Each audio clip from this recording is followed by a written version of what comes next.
Hello guys, so today we just got back from school. We're done eating our lunch and we are playing. I'm just relaxing here, sitting down, and I've been playing with my sister. Say hi guys. Hi. Blessy. Hi.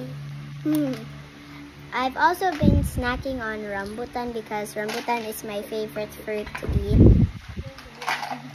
Kasi sudanin mo sa lunch na kasi hindi sudan. Vegetable soup and hot dog. Yeah. Do you love vegetables? No. But I know they're healthy for the body, so I just eat them. Yeah, you need I don't like vegetables because the taste of the vegetables tastes weird. Dili man healthy man na lahat ng good ang benefit sa imong body dili na siya taste good. That's why. But junk foods gonna taste good gid na siya. But it's not healthy for the body. I know.